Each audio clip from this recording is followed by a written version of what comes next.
Good morning dear students. आज हम जो इन्फॉर्मेशन शुरू करने जा रहे हैं वो बोर्ड्स एग्जाम के लिए बहुत ही इम्पोर्टेंट इन्फॉर्मेशन है। इसीलिए सभी स्टूडेंट्स को मैं आज ये बात बोल रहा हूँ कि ये वेरी इंपॉर्टेंट क्वेश्चंस जो भी हमारे सीबीएसई या एनसीईआरटी की बोर्ड्स की एग्जाम बोर्ड्स की ली जाएगी उसमें ये बहुत ही काम में आने वाला टॉपिक यहाँ पर हम लर्न करने जा रहे हैं, वो है पैकिंग एफिशिएंसी। देखिए उसकी फॉर्मूला यहाँ पर मैंने रख दी है। पैकिंग एफिशिएंसी कैसे काउंट करते हैं, क्या है ये पैकिंग एफिशिएंसी।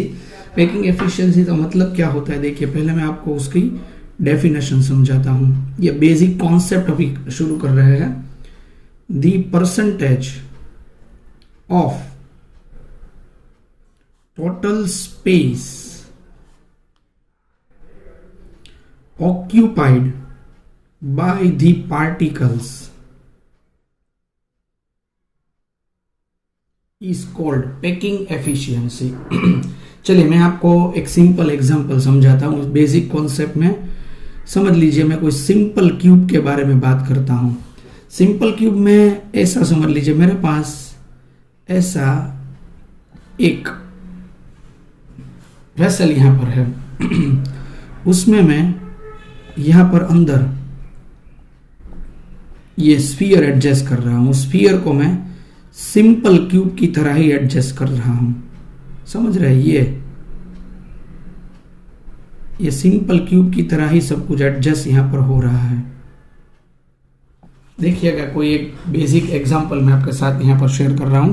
ये सिंपल क्यूब यहां पर क्या होगा, ये नीचे 4 ऊपर 4 नीचे 4 ऊपर 4 इतने सिंपल क्यूब की तरह सभी स्फीयर अंदर भरे हुए पड़े हैं।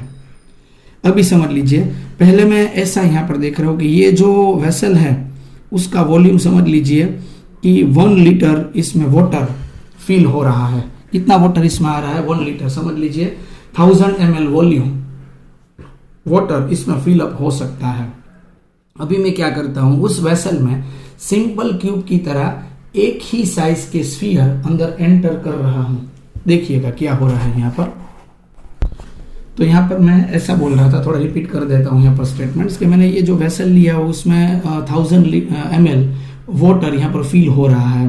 देखिए उसमें जो मैं स्फीयर एडजस्ट कर रहा हूँ वो सिंपल क्यूब की तरह एडजस्ट कर रहा हूँ। उसके बाद इसमें मैं फिर से वाटर फिल कर रहा हूँ। देखिए फिर से अगर मैं वाटर फिल कर रहा हूँ, अगर ऐसा होता है कि इसमें फिर से वाटर फिल करने के बाद समझ लीजिए कि 680 ml वाटर ही इसमें आ रहा है। और समझ लीजिए 680 की जगह अगर हम यहाँ पर रखते हैं 680 ml समा रहा है, अगर समझ लीजिए वाटर 480 ml समा रहा है, अगर 680 ml वाटर इसमें आ रहा है तो इसमें 320 ml जितनी जगह ये स्फीयर ने ले ली।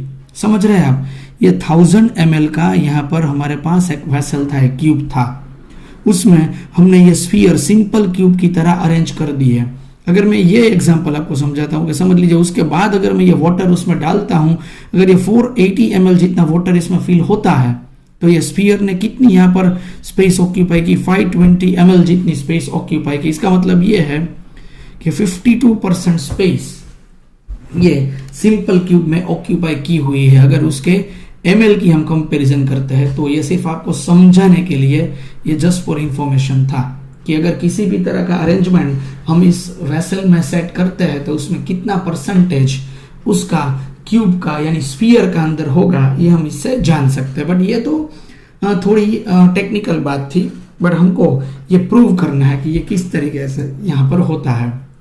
चलिए ये पहला बेसिक कॉन्सेप्ट। ये दूसरा पहला ये परसेंटेज वाला, उसकी फॉर्मूला यहाँ पर लिखिए, total number of sphere into volume of sphere into 100 upon volume of the unit cell. ये दूसरा डेफिनेशन वाला। तीसरा कॉन्सेप्ट यहाँ पर हम समझते हैं। देखिए ये वॉल्यूम ऑफ स्फीयर क्या होता है। स्फीयर का वॉल्यूम फाइंड करने के लिए फॉर्मूला फिक्स है, 4/3 पाई आर क्यूब। इसमें कोई आपको परेशानी शायद नहीं आएगी। वॉल्यूम ऑफ यूनिट सेल ये किस तरीके से फाइंड किया जाता है। वॉल्यूम ऑफ यूनिट सेल को हम ऐसा बोल सकते हैं, length into broad into height, L into b into h, LBH। यानी वॉल्यूम ऑफ यूनिट सेल हो जाएगा ए क्यूब। ये ए यानी एल भी बोल सकते हैं, बी भी बोल सकते हैं, एच भी बोल सकते हैं। वॉल्यूम यानी एल बी एच, ए इंटू ए इंटू ए, तो उसको बोलते हैं ए क्यूब। ओके, ये हमको याद रखना है। उसके बाद सिंपल क्यूब में टोटल नंबर ऑफ स्फीयर कितने होते हैं, ये भी हमने लास्ट लेक्चर में सोल्व कर लिया है, 1। उसके बाद जो बॉडी सेंटर्ड क्लोज पैक होता है उसमें टोटल नंबर ऑफ स्फीयर कितने होते हैं, 2। और ये जो एफसीसी होता है उसमें टोटल नंबर ऑफ स्फीयर कितने होते हैं, 4। ये आप सबको याद रखना है, ठीक है। चलिए अभी मैं आपको सिंपल क्यूबिक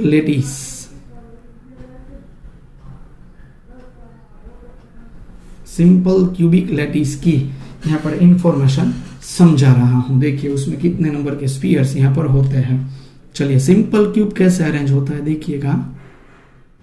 ये 1, ये 2, ये 3 और ये 4। ये सिंपल क्यूब यहां पर मैंने रख दिया है। सिंपल क्यूब यहां पर ये है, ठीक है। चलिए उसके बारे में भी आगे हम पढ़ते हैं। चलिए अभी हम इसमें पैकिंग एफिशिएंसी काउंट करते हैं। देखिए फॉर्मूला कौन सी है, percentage is equal to total number of sphere. तो हम यहां पर कैलकुलेशन दिखाते हैं। टोटल नंबर ऑफ स्फीयर क्या होता है, 8 इंटू 1/8 यानी ये होता है 1। टोटल नंबर ऑफ स्फीयर ये हमने आगे कैलकुलेशन कर दिया है। वॉल्यूम ऑफ स्फीयर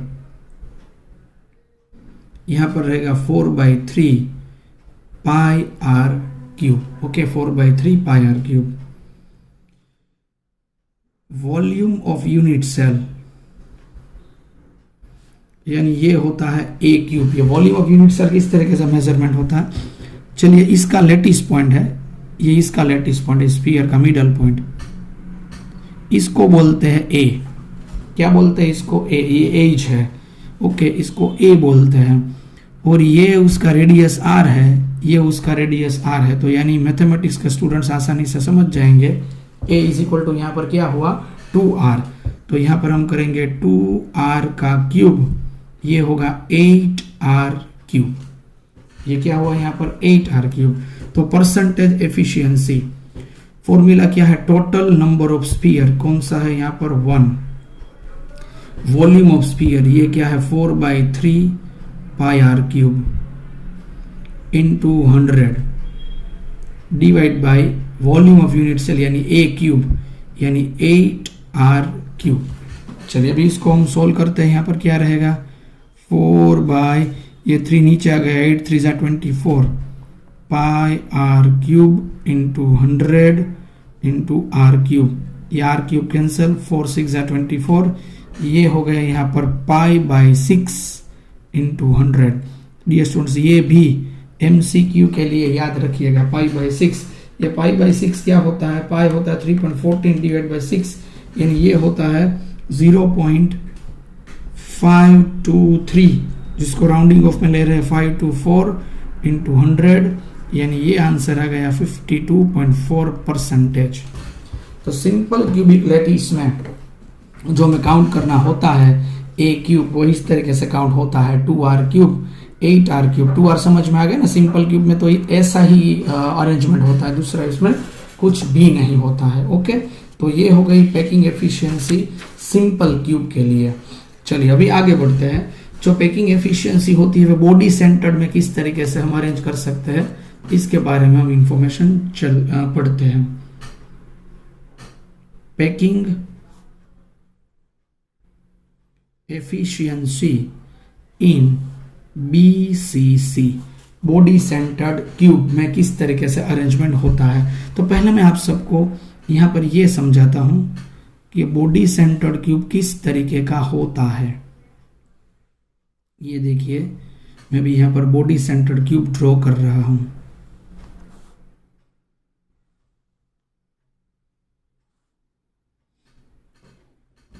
ये यहां पर बॉडी सेंटर्ड के बारे में हम बात करने जा रहे हैं। देखिए ये यहाँ पर मैंने एक क्यूब रख दिया, एक स्फीयर रख दिया, ये कॉर्नर पे यहाँ पर स्फीयर होगा, एक स्फीयर यहाँ पर होगा और बॉडी सेंटर्ड यानी पूरे क्यूब के बीच में एक स्फीयर यहाँ पर रहने वाला है। ये कॉर्नर पे रहेगा, ये पूरे क्यूब के बीच में रहने वाला है, ठीक है। उसको बॉडी सेंटर्ड बोलते हैं। यहाँ पर यहाँ पर यहाँ पर सभी कॉर्नर पर होता है, पर पूरे बीच में एक होता है, उसको बॉडी सेंटर्ड बोलते हैं। ये आपको याद होना चाहिए। इसके अलावा हम कुछ नहीं कर सकते, आपको ये याद होना ही चाहिए। चलिए अभी इसको मैं बोलता हूँ, ये ए, बी, ये सी, ये डी, ये ई, यहाँ पर ये एफ, ये जी और ये एच। ये हमने यहाँ पर ये ले लिया। देखिए यहाँ पर अभी ये क्या हो रहा है, देखिएगा यहाँ पर ये ए, बी और सी किस तरीके से हम डिजाइन कर सकते हैं। इसको बोलते हैं, ये होता है ऑलवेज ए, ये भी होता है ए, ये भी होता है ए, ये सभी ए होता है। ये ए, ये ए, ये ए, ये ए और ये ए। ये बीच वाला जो इसमें से निकलता है ना, इसको बोलते हैं बी। ए बी सी तीन होते हैं ना, तो ये निकलता है यहाँ पर बी, और ये जो यहाँ पर हो रहा है वो है सी। डायगोनल यहाँ पर ये हो रहा है ना, तो इसको ये ए बोलते हैं, इसको ये बी बोलते हैं, इसको यहाँ पर ये सी बोलते हैं। चलिए पहले हम यहाँ पर कैलकुलेट करते हैं total number of sphere. Total number of sphere यहाँ पर क्या होता है, 8 इंटू 1/8 प्लस 1। ये हमने कैलकुलेशन लास्ट लेक्चर में कर दिया है। यहाँ पर 2 इसका आंसर आता है। Second stage, volume of sphere, वो भी फिक्स है 4/3 पाई आर क्यूब। अभी हमें फाइंड क्या करना पड़ता है यहाँ पर, अभी जो हमें फाइंड करना है वो ए फाइंड करना है, यानी ए की वैल्यू कौन सी रहेगी। बट ये थोड़ा यहाँ पर टफ लग रहा है ए की वैल्यू फाइंड करने के लिए। देखिए अभी हम यहाँ पर क्या करने जा रहे हैं। सबसे पहले देखिए ये ट्राइंगल यहाँ पर, ये ट्राइंगल यहाँ पर हो रहा है,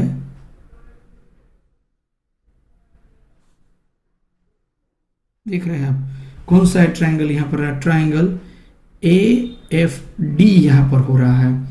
ये AFD में हम अगर ट्राइंगल AFD में पाइथागोरस की यहाँ पर फॉर्मूला रखते हैं, तो पाइथागोरस की फॉर्मूला यहाँ पर कौन सी आपके सामने होगी। अगर ये यहाँ पर एंगल है, देखिए ये अगर ये एंगल होता है यहाँ पर डी वाला, तो यहाँ पर रहेगा AF² is equal to FD² plus AD²। होगा कि नहीं होगा। अगर ये ट्राइंगल होगा तो ये सामने वाली बाजू आ गई, तो ये हो गई, ये यहाँ पर ये सामने वाली बाजू ये हो जाएगी, ये दोनों यहाँ पर सामने की और जो पास की बाजू है वो हो जाएगी, और यहाँ पर ये हो जाएगा AF² is equal to FD² plus AD²। AF² यानी क्या होगा, C² plus A² plus B²। ये हुआ। चलिए तो अभी यहाँ पर हमें A फाइंड करना है। इसके लिए यहाँ पर क्या चाहिए होगा, यहाँ पर चाहिए होगा कि ये B कहाँ से हम लाएंगे, B। तो चलिए B के लिए बात करते हैं। B यहाँ से निकलेगा, चलिए देखिए यहाँ पर ये B यहाँ पर मिलता है ट्राइंगल EFD को अगर हम ध्यान में रखते हैं, तो अगर ये कॉर्नर यहाँ पर रहता है तो यहाँ पर क्या होगा, FD² is equal to EF² plus ED²।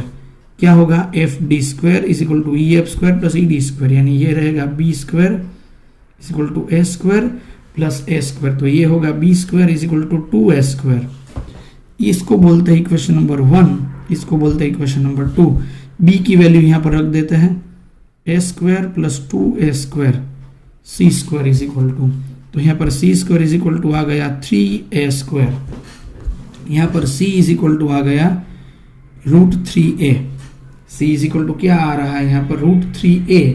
यहाँ पर ये C की वैल्यू आ रही है, ठीक है। क्या हो रहा है, C is equal to √3A। चलिए अभी ये C क्या होता है, C ये देखिए R। C is equal to यहाँ पर हो रहा है 4R। C is equal to क्या हो रहा है यहाँ पर 4R, तो यहाँ पर मैं 4R रख देता हूँ। 4R is equal to √3A। So A is equal to यहाँ पर हो गया 4/√3R। A की वैल्यू यहाँ पर क्या आ गई, 4/√3R। ये हो गया यहाँ पर A। ए हमें चाहिए था, ए हमें मिल गया, क्योंकि वॉल्यूम ऑफ स्फीयर ये ए क्यूब होता है। वॉल्यूम ऑफ स्फीयर क्या होता है? ए क्यूब होता है। ठीक है, तो ये ए क्यूब, इसका हम क्यूब कर लेंगे तो हमें वॉल्यूम ऑफ स्फीयर यहाँ पर मिल जाएगा। ओके, तो ये हो गया यहाँ पर ए जो हमें फाइंड करना था वो। पर बीसीसी में आप सबने देखा कि बहुत ही टिपिकल तरीके से हमने यहाँ पर ए फाइंड किया है। ट्राइंगल ए एफ डी में से हमें सी मिला, बी यहाँ पर से ई एफ डी में से मिल गया। इन दोनों को यहाँ पर c is equal to 4r का कंपेयर कर गए तो a और रेडियस दोनों के बीच में रिलेशन हमें प्रूव करना था, इसीलिए हमने ये कर दिया। अभी packing efficiency is equal to total number of sphere 2 4/3 pi r cube into 100 upon ये यहाँ पर रहेगा a क्यूब, तो 4 का क्यूब कितना रहेगा 64, r क्यूब अपॉन रहेगा 3√3 है, 3√3 ऊपर चला गया। इसका सॉल्यूशन हम निकालेंगे, आंसर आ जाएगा 68%। ये आपको बहुत ही ध्यान में रखना है, ये भी आपको बहुत ही ध्यान में रखना है। डायगोनल, इसको डायगोनल बोलते हैं। Diagonal 4r is equal to √3। जो मैंने बॉक्स किया है ना, उस बॉक्स को बेहतरीन तरीके से याद रखिएगा। ये पैकिंग एफिशिएंसी 60%, 68% आ गई, बट एम्प्टी स्पेस यहाँ पर कितनी रही? तो 32% रहेगी। ठीक है, तो बीसीसी में पैकिंग एफिशिएंसी काउंट करने की हमने यहाँ पर फॉर्मूला रख दी है। तो ये आपके सामने हो गया यहाँ पर बीसीसी के बारे में इंफॉर्मेशन। अभी हम तीसरी पैकिंग एफिशिएंसी यहाँ पर काउंट करेंगे एफसीसी के लिए। एफसीसी में क्या होता है देखिए, चलिए फिर से मैं यहाँ पर ये क्यूब ड्रॉ कर रहा हूं। ये बहुत आसान है, most IMP question for board exams चल रहा है।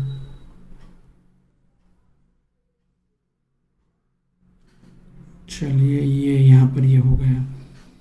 अभी ये कॉर्नर पे यहां पर आ गया।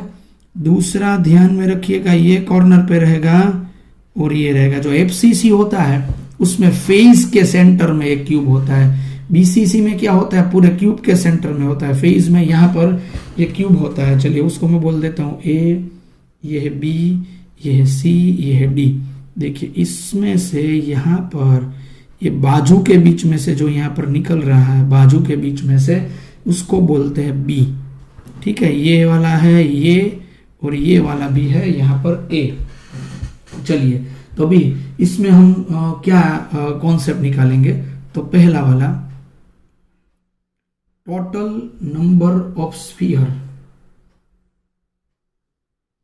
टोटल नंबर ऑफ स्फीयर यहां पर कितने रहेंगे? 8 इंटू 1/8 प्लस 6 इंटू 1/2, यानी ये रहेंगे 4। दूसरा वॉल्यूम ऑफ स्फीयर, ये रहेगा 4/3 पाई r क्यूब, ये तो फिक्स ही है। तीसरा यहां पर क्या रहता है देखिए, ये है triangle A D C. Triangle A D C देखिएगा, ये देखिएगा, अगर ये यहां पर बीच में ट्राइंगल रहेगा तो क्या होगा?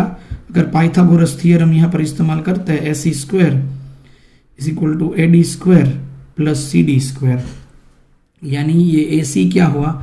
B square is equal to A square plus A square. तो B square is equal to क्या हुआ यहाँ पर? 2A square. और यहाँ पर B की वैल्यू क्या रहती है? B होगा √2A। बट ये B क्या है देखिए, R B यानी है 4R, √2A, ये ध्यान में रखिएगा। 4R is equal to √2A। अगर एफसीसी के लिए हम पढ़ते हैं तो A इज इक्वल टू क्या होगा? 2√2R। ये A और ये R दोनों के बीच का रिलेशन यहाँ पर आ गया। फिर percentage efficiency, number of sphere कितने हैं? 4/3 पाई r क्यूब इंटू 100। ये a क्यूब यानी 2√2 का यहाँ पर स्क्वायर निकालना है, 2√2 का क्यूब निकालना है, सॉरी। और ये r क्यूब, इसका हम कैलकुलेशन करेंगे तो आंसर आ रहा है 74%। तो packing efficiency of FCC is 74% हो गई। आपको ये ध्यान में रखना है किस तरीके से पैकिंग एफिशिएंसी यहाँ पर काउंट की गई है। बहुत ही मोस्ट आईएमपी क्वेश्चंस ये तीनों है, तो आप सबको अच्छी तरीके से ये तीनों क्वेश्चंस ध्यान में रखने पड़ेंगे। Is it clear to all the students? आपको अगर कोई भी इश्यूज आता है तो वीडियो रिपीट करके भी ये देख सकते हो। ओके। तो ये हो गई पैकिंग एफिशिएंसी तीनों क्यूब की। So thank you dear students for today's important lecture of solid state.